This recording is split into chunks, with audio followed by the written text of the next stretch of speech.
Hi everybody, my name is Angelica from the MathMagician Bookkeeping. Today I'm asking, is bookkeeping right for you? So you may have watched some of the videos on this channel, and there are tons of videos that are super helpful if you've already started your business and to help you grow your business, gain clients, do all of those wonderful things. But you may be watching these videos in order to get some insight of if you actually want to start your own bookkeeping business. So today I'm actually going to be going over what is a bookkeeper, what's the difference between a bookkeeper and an accountant, what are some tasks that bookkeepers do, and what are some skills that you need to have to actually be a bookkeeper. So first off, let's start off with what is a bookkeeper.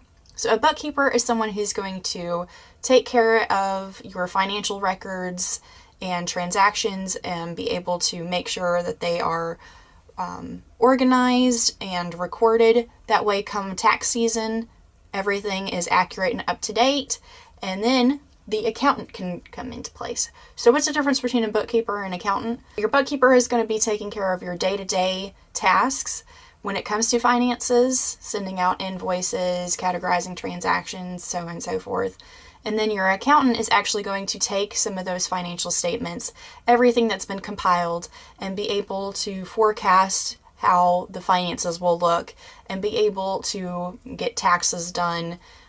So that is the difference between a bookkeeper and accountant. Basically, the accountant does kind of an overview of everything that's happened over the last year. They don't need to be involved as much as a bookkeeper that actually does pretty much everything on a day-to-day basis. So with that being said, what are some bookkeeping tasks? Well, the very first one that you're going to more than likely be doing and learning is categorizing transactions. So these transactions are coming out of your client's bank account, credit card, loan, whatever, but you're basically taking any of those transactions, incoming or outgoing, and you're going to categorize them to the correct thing. So you'll have your incoming and your outgoing transactions. Your incoming is obviously going to be income, so that's products that are being sold or services that are being provided. And so you'd put that towards sales income or services income, whatever way that income needs to be categorized.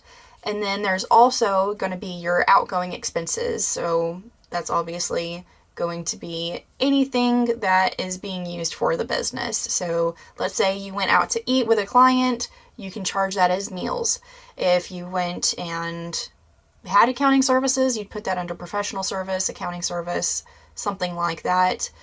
So basically, you're just going through every single transaction and making sure that it goes in the correct slot or category. Some people call it coding.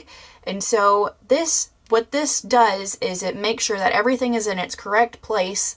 That way, come tax season, whenever you hand everything over to the tax accountant, they'll be able to see what items can be deducted. Because some things can only have so much of a deduction, like meals and entertainment.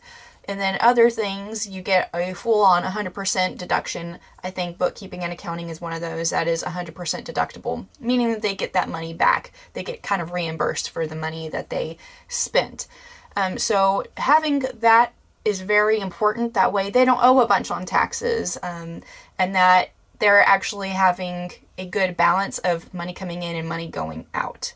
Because the whole reason people have to pay on taxes is whenever they have too much money coming in and not enough going out. Unfortunately, that's the way it is, but yeah, so if you get too much that's yours, then the government wants a piece of it. So that's how it goes. But that's one of the main things you're going to be doing is categorizing those transactions.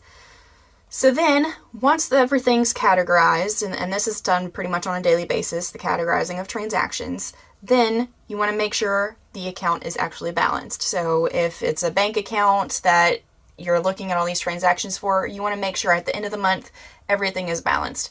If you're using a bookkeeping software, more than likely it can be linked to the actual bank account that you're getting those transactions into, and then you can categorize those accordingly in that actual software. And then from there, once everything, like I said, is done, you want to look at the bank statement and make sure that every single thing that's coming through that bookkeeping software is actually matching up with what's actually being done within that bank. So this is just a really nice way of making sure everything is 100% balanced. There's nothing that hasn't been accounted for, and everything is accurate.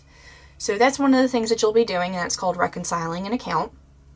And then some clients will have you do this. You may not have to do it all the time, but entering invoices and bills. So this is going to be entering invoices for your clients' customers, if they're selling products or offering services, making sure those get sent out to that customer. That way they can get paid for that. And then you have your bills. So this is going to be invoices from vendors. So it's going to be kind of the same way of people that you're actually buying stuff, or people that your client is actually buying stuff from. And so you'll be able to enter those bills, and that's considered accounts receivable and accounts payable. The receivables is going to be the income part of it, the invoices that you're sending out to your customers. And then the accounts payable is going to be what you are going to have to spend to a specific vendor or someone that you need supplies from, or Home Depot, so on and so forth. So that is something that you may have to do as a bookkeeper. Some clients don't require it. Some like to take care of their own. But I know for me personally, I have a client that they send out all their invoices, but they do receive bills. They basically put in a purchase order of whenever they were purchasing that specific thing, and then she'll send me the bills. I enter the bills, and then every expense that comes through, I'm able to match to those specific bills through the bookkeeping system that I use. And then not only do you have just your regular categorizing, your regular reconciling, invoices, bills, but there can be some data entry involved. So there may be a expense or income transaction that is actually missing, that doesn't match up with the bank statement. You may actually have to enter that information in. So you may actually have to put, okay, this was just an expense that never came through the bookkeeping software for whatever reason, but it still needs to be recorded. You'll also be entering data entry. I know, especially if you are going to work with people that own real estate or property management, then you're going to be entering journal entries, which provide a kind of ledger of how much someone spent on a property. That way it's recorded of what the actual loan amount is, what they spent on that property, all the fees that went to the realtor. So everything's kind of broken out and they can see, and then over time they're able to kind of track how much is left on the loan. And then if they ever sell that property, they can kind of turn around and go, okay, well, I made, $300,000 profit based off of what I originally spent. So those are certain things you may have to be entering in manually. Next is payroll. Some clients may not require you to do this, but it's kind of a general thing that bookkeepers do. But providing payroll services, there's bookkeeping softwares out there that actually do payroll, or you can do payroll through those bookkeeping softwares. There's payroll companies, like I am partnered with ADP. They are a payroll company. And so basically I have to pay them, but then whenever I do the payroll services, I basically can charge each client that payroll service and kind of be the middleman and get back what I put into it. So I don't know if that made a whole lot of sense, but basically you're getting payroll together, which involves sending out paychecks for your client's employees pretty much. Making sure that everybody's getting paid, and then quarterly handling the payroll taxes that come with that. And then next, like I had mentioned, this is something that you don't necessarily have to do, but I like to be a full service bookkeeper, and so I like to include budgeting and business advisory in my services for my clients if that's something they want. And budgeting is something that's going to help them be able to see where their expenses are going and how their income is coming in. And basically I can look at that and go, yeah, you're probably spending a little bit too much on meals and entertainment right now. If you actually put that money towards this, and you'll be able to get that back in the long run.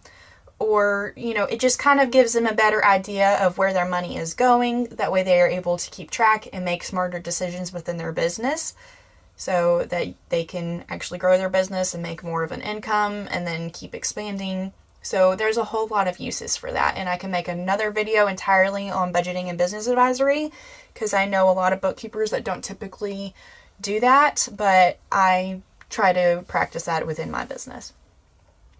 So let's talk about the skills that you need as a bookkeeper.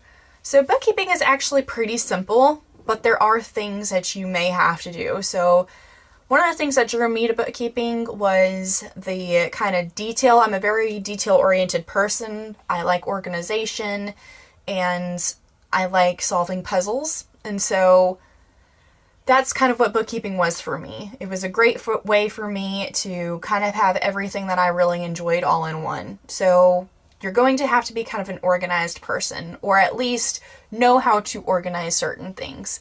Like I said, whenever you're categorizing transactions, you're organizing those transactions into their different little slots, if you will, a little folder that each little expense is going into to make sure that everything is accurate. So you're going to have to be organized to some extent with that. And then, like I said, attention to detail. Whenever you're reconciling things, there may be some reason why it's not reconciling or the balance is off.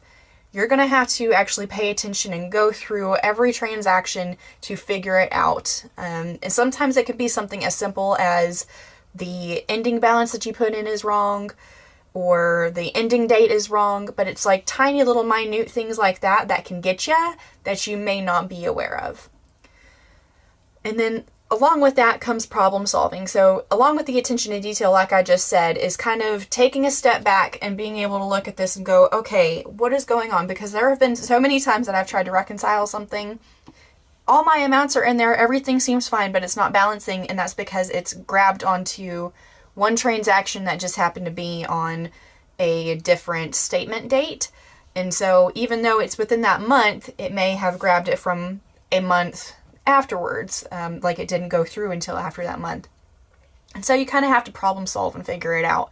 Like I was saying with my client earlier that I enter in the bills and they do the purchase orders.